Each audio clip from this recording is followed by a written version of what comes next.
Hello YouTube. I've come up with a new video here that I have seen some people doing where they're using a weed eater to make a gas motor, and I thought I might try this on my Ascend 133X. Before I had a trolling motor mounted in this position.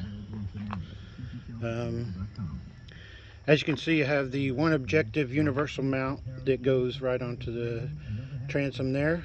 I have it elevated with a piece of cutting board. This is what I use. I just used it, cut it to size, and drilled it, so that works out good there.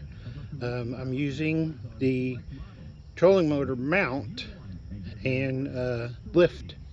As you can see, pretty cheap. You can pick them up on eBay for about 20 bucks, $25. And then I've switched out my depth collar here, and I also have another depth collar here which holds it. Temporarily I just got a piece of cardboard because the shaft on the weed eater is smaller than a standard trolling motor, so it's just temporary. As you can see, I think I'm going to use an inner tube from a bicycle to go on there to take up that gap that's on there, and then that should help with the adjusting of the depth collars here, so it'll stay tighter around there. I did find out that this was a straight shaft, and as you can see, I still have the features of lifting the motor. Sorry, it's kind of hard to do with one hand to get it in size, and I'm going to show you the prop down here, whatever. This will match up perfectly by using the weed eater top part and just taking the bottom off. It's a 1/2 inch thread inside here, so that you can easily just find a bolt. It's 1/2 inch, 18 I believe it is, and it matches perfectly. And then all you do is slide it right on there. It matches up perfectly on the edge here, and then you can just tighten your prop. Right now it's just temporary. Like I said, I haven't put any Loctite on it. I'm sure that we should put Loctite on there.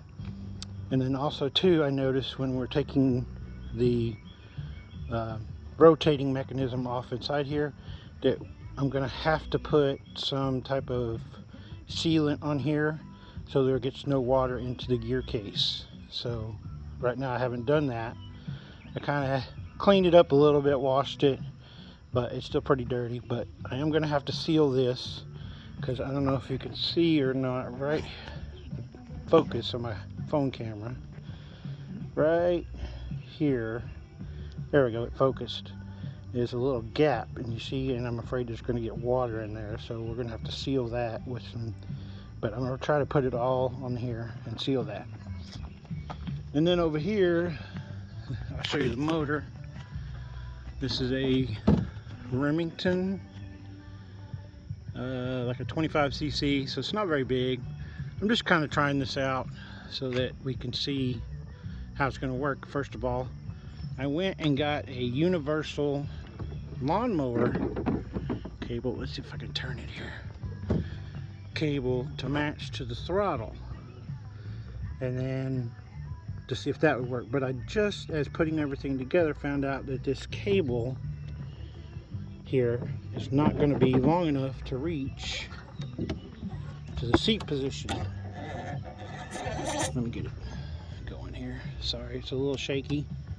My seat position up here, as you can see, that's about almost 2 foot short to reach my throttle up here. So I'm going to have to get another cable of some kind that I can use that type of throttle there. Some longer one. I'm going to have to go to a boat shop probably and see if I can find something, or Lowe's or Home Depot. So that's my situation. I figured it would be long enough, but like I said, it's not going to be long enough to reach. Like I said, right now I just have the motor lifted up and a few other things. So I'm going to use a tiller steer that I have here that I made up to go with the trolling motor that I had on previously, and that's what I'm using. Just a little